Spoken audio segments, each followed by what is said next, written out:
2, Beware of Spoilers. I am Adam. Now, see, it is a little annoying because the episode, like, up until this point, even, like, with the dropout, like, Hulu would update the page with the dates of upcoming episodes of, whatever show it is. So that way you knew how many episodes were left and what it was going to be. I feel like this is not a series finale, or a finale episode. It's not going to be a season finale, because they're not going to do season 2 of the Girl From Plainville until, like, unless they want to do, like, where is she now? What's going on with Michelle Carter now?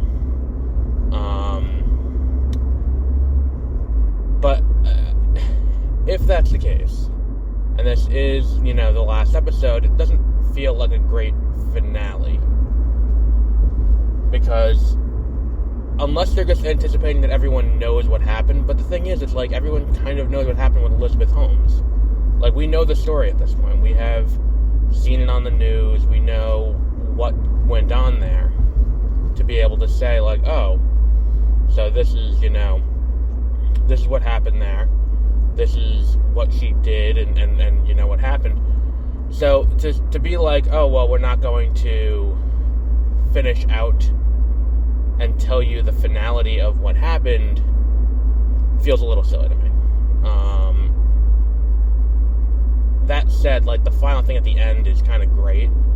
But I think part of the problem is, I don't want to say it absolves in a way, because it really doesn't absolve her in any way, but it does kind of lend to the idea they've built toward all season, which is the idea that Michelle is not a sane person, which, look, no one who drives their boyfriend to kill themselves for their own personal means is a sane person. Like, that's fairly obvious, but the idea that this,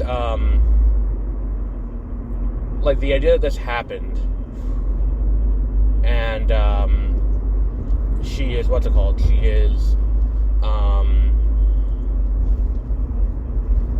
the idea that all that happened, and we see that her have this delusion at the end of, her sister, being up on stage and drawing all the attention to her.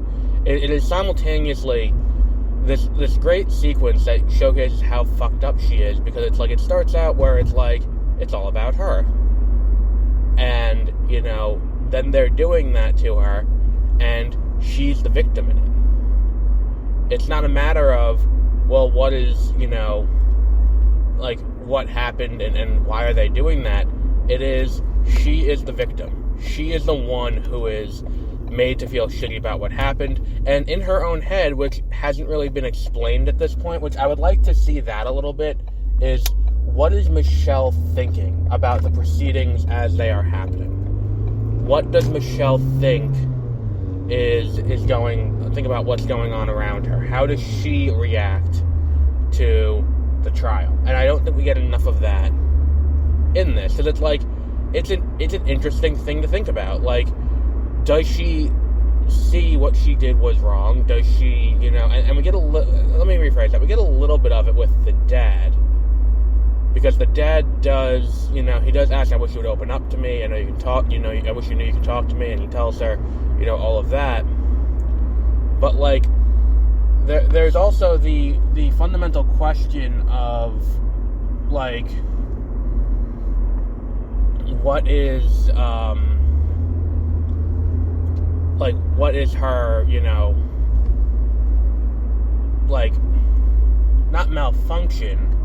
Well, malfunction is the right word, I guess, in this case, but, like, what is she aiming for, and what is she, in all of this, we know what her motivation is. We know why she does what she does. But what we don't know is, why is she, how does she react to her worldview being shattered? And that's fundamentally what this all is. We get this, pretend normal as she, looks, as she watches what happens around her. We get this sense that she she doesn't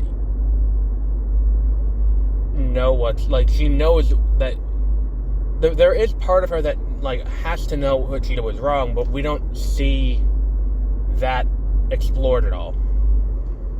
Because at the end of the day, that's not important to this show. It's, because at this point, we're now telling the story of what happened to Conrad. And there's also the issue of what's I'm looking for here? What is the... How do I explain this properly? Like, I feel like, again, we have another issue where the show is, not illustrating enough of one side. And again, we have an issue where the show is not showing enough of the prosecution. And we don't get to see the moment of transition. Where it's like, in the last episode, Michelle isn't actively campaigning for him to kill himself. Like, I think that it's like, if she said anything in the last episode, it was like, well, maybe you should. It's like, we don't see that moment of transition or what went into her swapping mindsets. And maybe it is just because there's no public record information about what Michelle Carter did.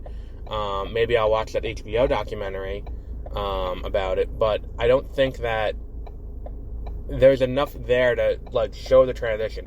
What was the point where it swapped from, from what he was doing, like, from her being supportive to active involvement in him killing himself. Not the, oh, well, maybe you should just do it then. But, like, the active involvement and helping him find ways to do it. Because that's a key change that, is, like, instrumental in this. And it's like, the idea is, when you don't show something like that on a show like this, you create a scenario where Michelle can be played to, like, like, the thing is, if we're watching a show like this, we want to know more about the situation. All that we've devolved into at this point is she's just an evil person. And look, she is. I'm not saying she's not. I want to see what was going on in Michelle's life that caused the flip. Because, like, the show does show that, like, she's gaining popularity a little bit, she has a few more friends, and all of that kind of, good stuff. And then she starts using her friendship with these people and using her relationship with Conrad to, to ingratiate herself with these people further. And the idea that, like, she was doing that, like, based on watching Glee, and we kind of, you can kind of piece it together, but I want a more direct through line. I want a more direct, like, A leads to B, leads to C, leads to D, and I want that to be not easy to understand. Like, I'm not an idiot. Like, I can connect the dots, but what I want is, I want it to be easy enough to point out and be like, here is why this happened, here's what this is. And, maybe it's not that simple. Maybe it is just, wanting an easy explanation for something that's not easy. But it is the kind of thing where it's like, if you're going to do a story like this, and you're going to tell this story, you gotta give me something more direct. You gotta give me something that's easier to explain than, like, just simply, okay, well, she's a bad person, so she's gonna do X, Y, and Z. It's not a fair kind of assessment to do it in this way. And I'm not saying be fair to her. I'm saying to give us an explanation, because that's what we want as a viewer. We want to know what happened where. And look, for someone like John Wayne Gacy or someone like, like Son of Sam, like, there is they're insane. But the show has gone so far out of its way to be like, okay, so here's what she did, here's why she did it, here's kind of like information that could be used not to exonerate, but to explain away what she did. If you're going to do that, you have reason as to, like, give reason to the switch too, not just in the leading up to the incident. And I feel like that's an important kind of thing to not do. What else is there? The court proceedings is what I'm here for. Like, I'm here to watch the court proceedings. But again, we're not seeing enough of the prosecution. Like, we're not seeing enough of the prosecution laying out the case against Michelle. It's a lot of, here's the case that the defense is laying out and why that defense is wrong, which is not the prosecution's job in a criminal trial. The prosecution's job is to prove their case beyond a reasonable doubt, not just put reason. Like, it's kind of like the way the show is portraying it. It's flipping the script, where the defense has to prove that she didn't do it beyond a reasonable doubt, and the prosecution just has to put that nugget of reasonable doubt into the defense. And it's like, well, what of it? Like, that's not right. Like, that's not how it works. Because it's like, all we're seeing is, like, Michelle's defense team doing their thing, but we don't ever see the prosecution make a case. Like, I think they called Conrad's mom once to the stand, but, like, that's not enough to make a case, especially considering what outcome we know is going to arrive, because it's based on real life, and this actually happened. Like, we know Michelle ultimately will be convicted. We know Michelle will ultimately be will be the, not pariah, but she will be the one who is, put in jail for what happened here. Because this is in the news. This is a major story.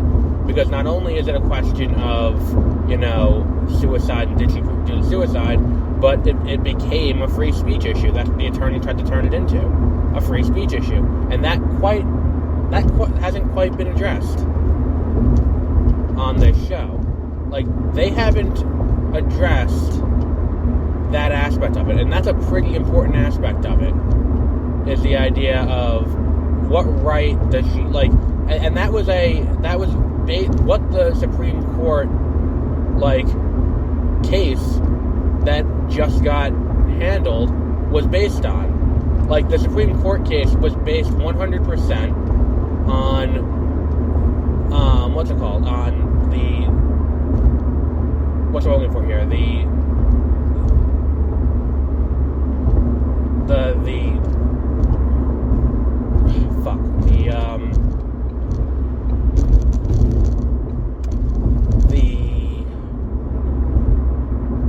The free speech claim. That was the most important part of this case, was the claim of free speech. Because that was, if the Supreme Court did not have that claim, then if they didn't have that claim, they couldn't have gone to the Supreme Court to be like, take this case up and overturn the conviction on the grounds that she, because there was no due process claim or illegal search and seizure claim or anything like that. But the thing is, it's like, I don't think look, again, this is all based on how the show is portrayed, but, like, if forcing a suicide or assisting in a suicide is not a crime in the state of Massachusetts, I don't know how they could have gotten a search warrant saying that she aided in a suicide. Like, it feels like they shouldn't have been able to get a search, whatever.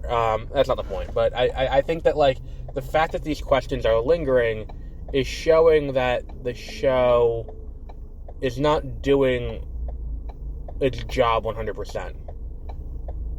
Because, like, say what you will about, the Dropout, and I had my misgivings about the Dropout, like, namely that when I watched it, I didn't, like, there was the fundamental question of why that wasn't getting answered. Why is Elizabeth doing what she does? Why is Elizabeth going through such great lengths to defraud everyone? what is she getting out of this, and what is her ultimate end game? Is she there to, is it like she's trying to get investors so that way she can fund the development of the Edison, thinking the Edison is going to work, or was it just, greed, and she just wanted the money? And the show never really answered that in a satisfying way. On this side, there are fundamental procedural questions that are not being answered, and I think in a world where we had an episode that was largely filler, that's not good. Like, that's not good for viewers. If I'm sitting here and I'm like, well, how did they get the search warrant?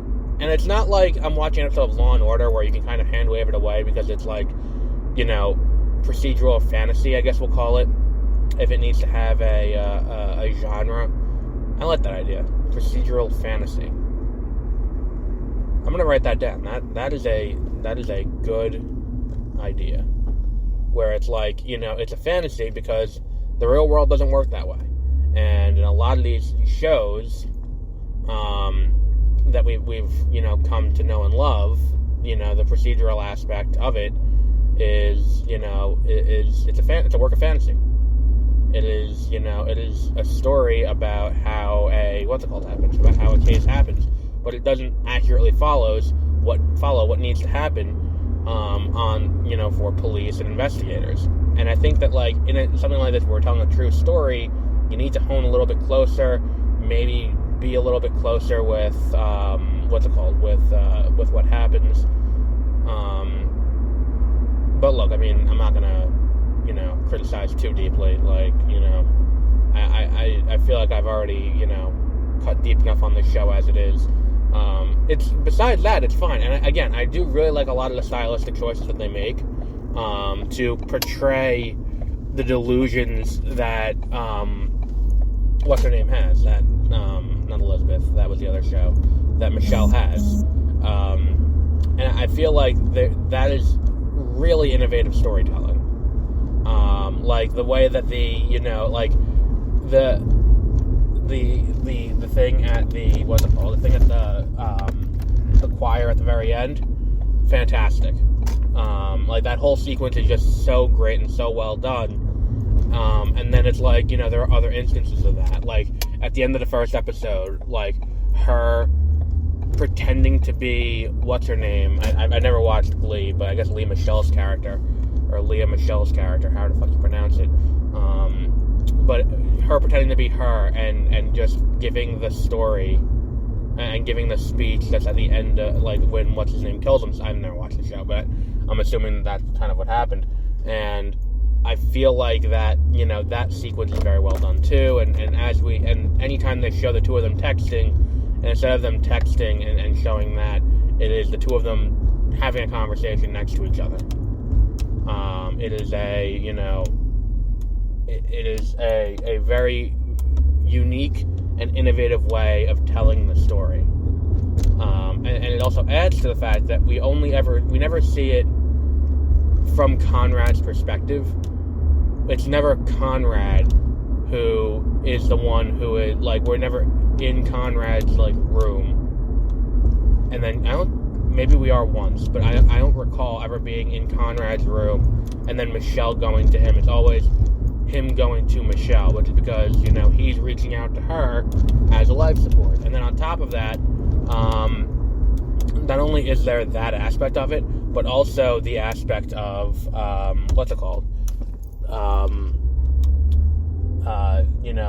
the idea that she is, like, she's the one who's still alive. He is the ghost in the situation. So him coming to her works a little bit in that way, too. But yeah, I mean, the show is, just for those things alone, the show is worth watching, but I don't think that, it's going to be it's not exactly a show you should watch if you want to find out more about what happened, in the way that, like, The Dropout told you a lot about what happened at Theranos. It's kind of like this show is like, okay, so what happened? Well, he, she caused him to kill himself, and she, she kind of caused it by making him by taking advantage of how he felt and all of that. And it's like, well, okay, cool, but, like, can we go deeper, and not just into deeper where we establish how entwined the relationship became, but, deeper into, into who she is that made her do that in the first place. So we'll wrap up there for today. Tomorrow we have Moon Knight episode 5. And then Friday morning we will have that new Andrew Garfield show on Hulu. In the Name of God, I think it's called. But until then, have a great rest of your week.